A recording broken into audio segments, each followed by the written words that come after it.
Precedents for this meeting of the Financial Resources Scrutiny Forum on the 2nd of November 2023. I can see that we have present today Councillors Buchanan, Dewar, Ferguson, Gowland, Keat and Lockhart. Also present is Councillor Mars. I have apologies from Councillor McAdams and Councillor Nugent.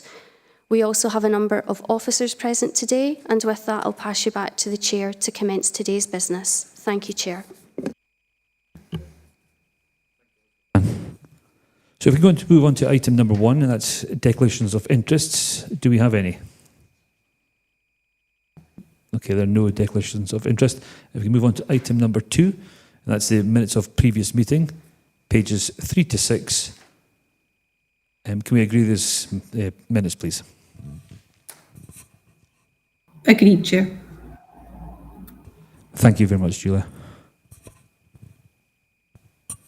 Moving on to item number 3A, and that's a capital budget monitoring 2023 to 2024, the general fund capital programme, pages 7 to 24. And if I can hand over to Jackie Taylor, please, to take us through the paper.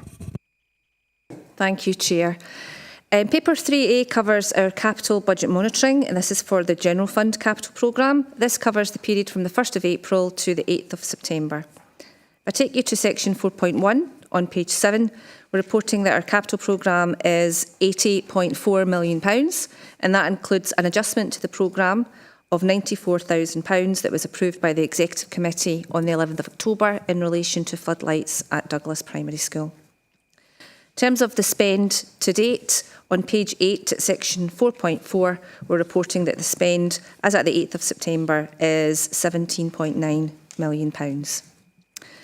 I take you through to the appendices. On page 9, we have Appendix A, which shows the adjustment to the capital programme that was agreed by the Executive Committee on the 11th of October in relation to Douglas Primary floodlights.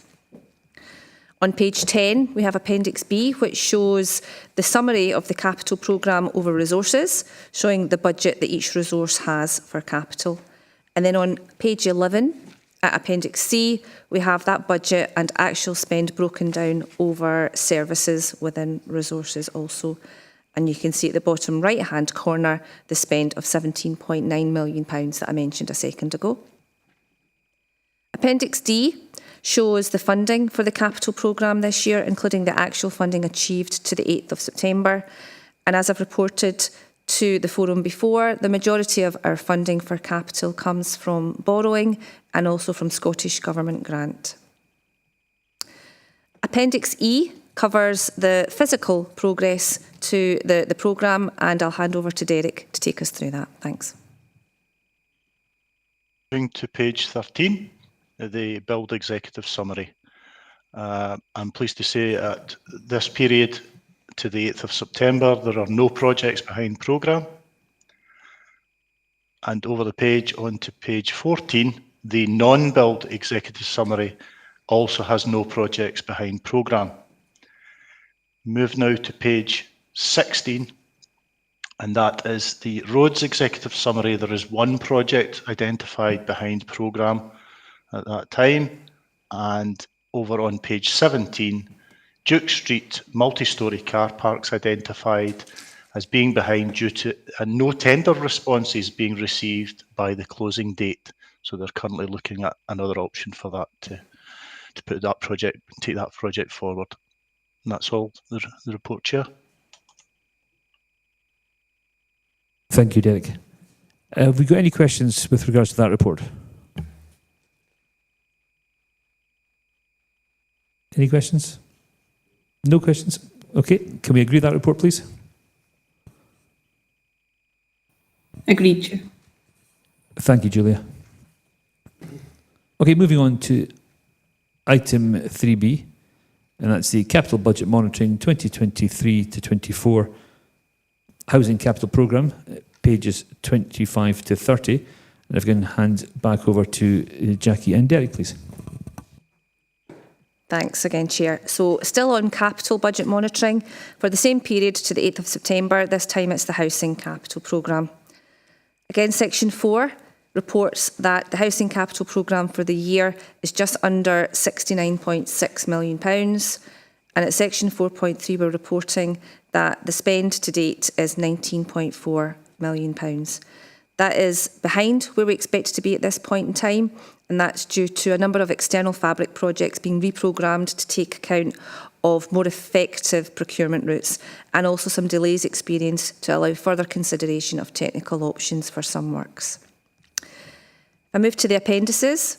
Appendix A on page 27 reports the funding for the Housing Capital Programme, and you can see that the majority of the funding for the programme comes from the revenue budget for housing and also borrowing and the Scottish Government specific grants for new builds. I'll hand over to Derek for the physical progress. Thanks.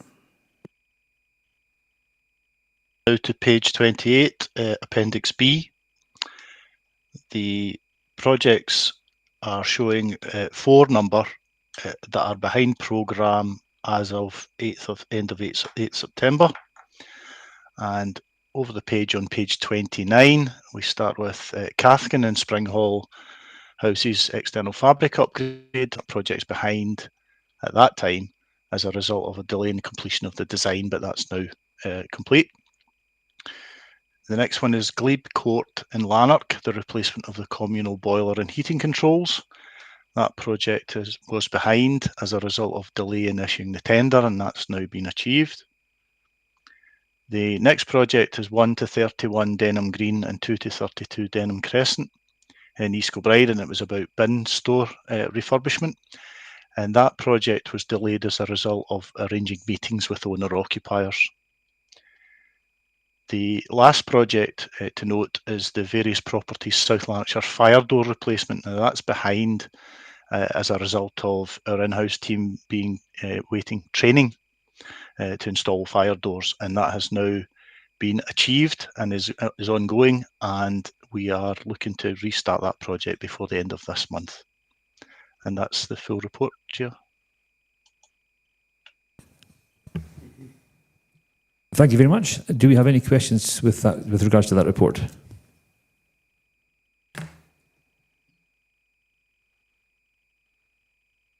Oh, just sorry. Councillor Gilland.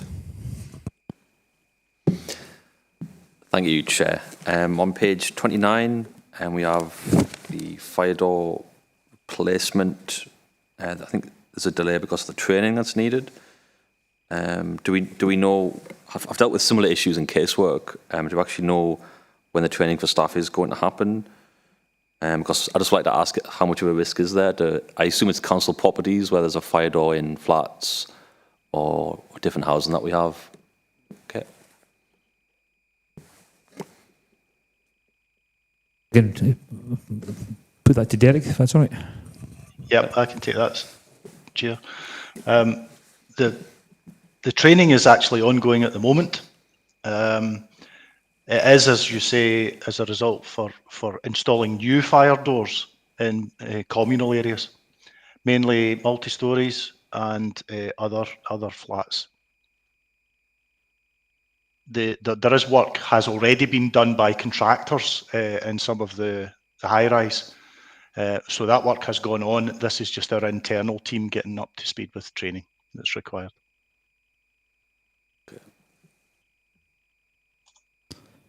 Is anybody, Councillor Gilland, do you have any further questions? No, not at the moment.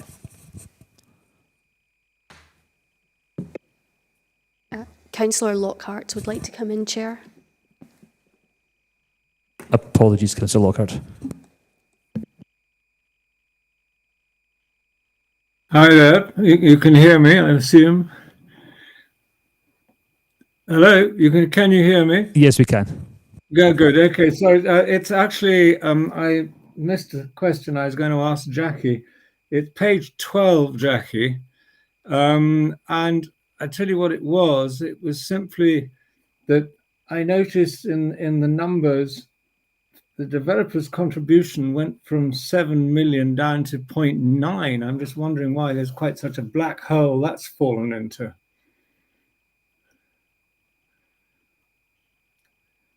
Page 12. Yep, thanks. I've got that. What I'll do is I'll confirm that with our accountant that deals with this, but my understanding will be that a project will have slipped that is being funded from developer contributions since the last time we reported the budget. But I'll clarify that for you, Councillor Lockhart, and advise on what project that was. Thank you. Right.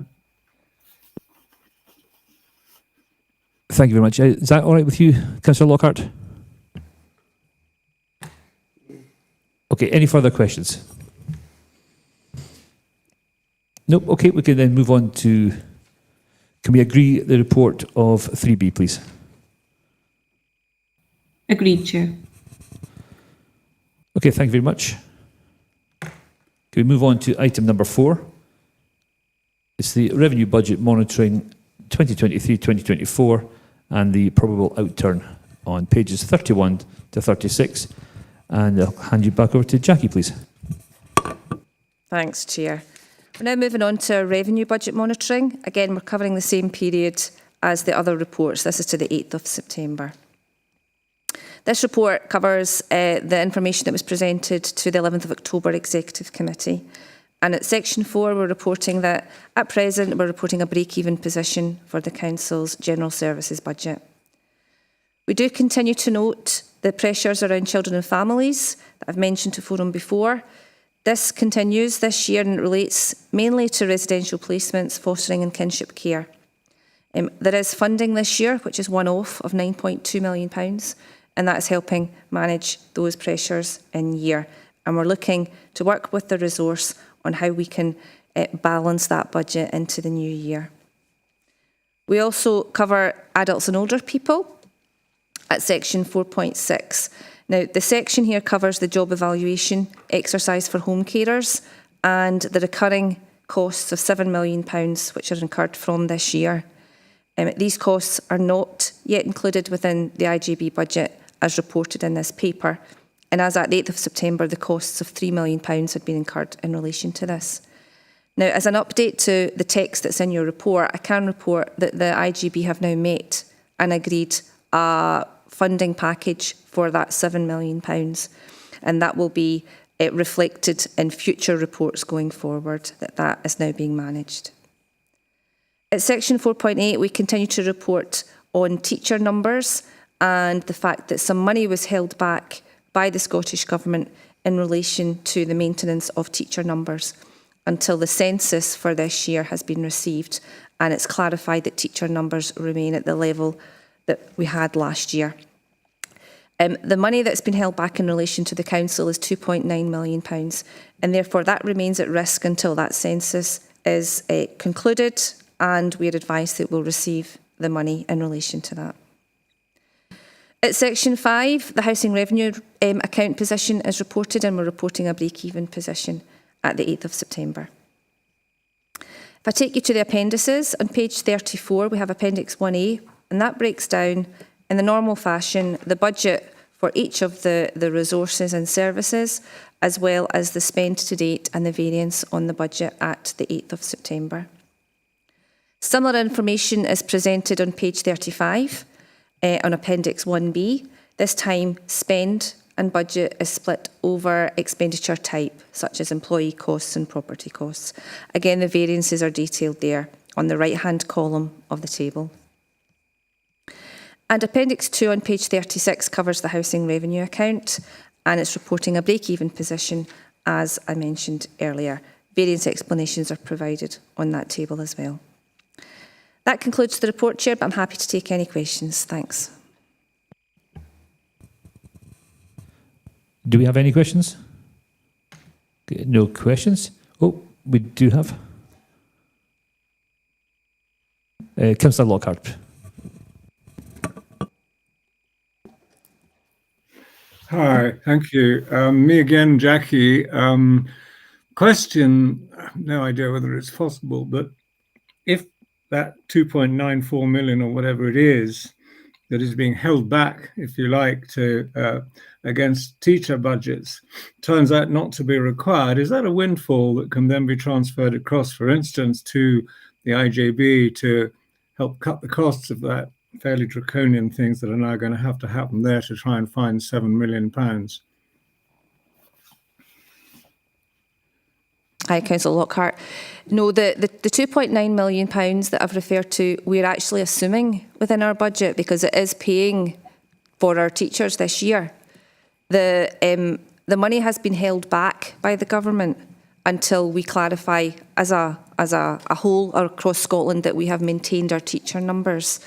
So we are expecting and needing to get that money in order to balance our budget. If we don't get that in, then that would be a pressure to our budget, and that would be a concern, obviously. So we're expecting the census information to be received by the end of November, so we should know pretty quickly and hopefully confirm that that money's coming in. But it wouldn't be a windfall, it would just be money that we're expecting to receive to balance our budget. Okay, that's a pity. Thank you. Does anybody have any, Councillor Lockhart, do you have any further questions? No, that's fine. Thank you very much. We got another question. Councillor Keat.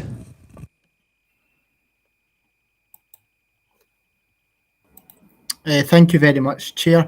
Just a further point in relation to the 2.9 million in relation to the teacher numbers. From the Education Committee perspective, we wrote to the Cabinet Secretary advising of the mitigating circumstances into which we believe we should be due that money. But Jackie, it was just for a point. Did you say November is when roughly we should have an idea if we're to receive that money? And also further to that, is there any implications of us in terms of the uncertainty around not receiving this money? Like, what impact is that having in terms of our certainty, planning in terms of our workforce in the coming months until we know if we're to receive the money? Yeah, thanks for the question. Yes, we are expecting to get an indication of the census information in November, so we should know or hopefully confirm that that money will be coming in. Even if teacher numbers aren't maintained, we don't know how or if that money will actually be held by the Scottish Government, so there is a lot of uncertainty around that. In terms of the risks going forward, we've had no indication yet of whether this application of a kind of holding back of money will apply into next financial year. So at the moment, we're noting that it's a risk for this year. We haven't been advised that it will be a similar risk for next year, but as and when we are informed of that, we'll obviously let Education Committee and Executive Committee know that. Thank you very much. Does that clarify everything? Is there any more further questions? Thank you very much for that explanation, Jackie, and thanks, Chair, for letting me in again. Just a brief point, Jackie, I don't know if this is information you will have given your role, etc., but is this a situation that South Lanarkshire has found themselves in alone, or do we know if other councils, other councils, local authorities are also in a similar position with money being held back? Yeah, it's a national thing. All councils had money held back, and all councils were asked to work to maintain teacher numbers and school support numbers as well. So it's across the board, and all councils will be returning their census data, and all councils, I assume, will be in a position where they will continue to maintain teacher numbers, or if they have seen reductions, then they will probably, I would imagine, be putting forward mitigating circumstances as well. But it's not just a South Lanarkshire thing, it's across all Scottish councils.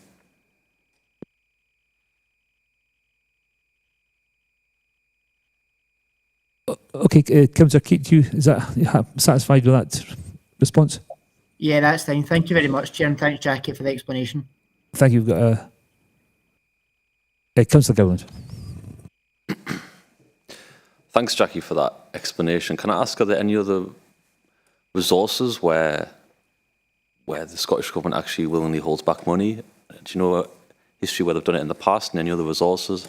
Are they doing it anywhere right now? Or do you know, just in your general knowledge, any idea where they plan to do it in the future? Because it is obviously quite controversial, you say, for holding together our budget so we're clear on our finances. Thank you. Yeah, it's not something that happens as a matter of course. We have been asked to maintain teacher numbers for a period of time. This is the first year, though, that money has been set aside and not passed over to councils. But it's not something that happens as a matter of course. Okay, is that all right with that? Perfect, thank you.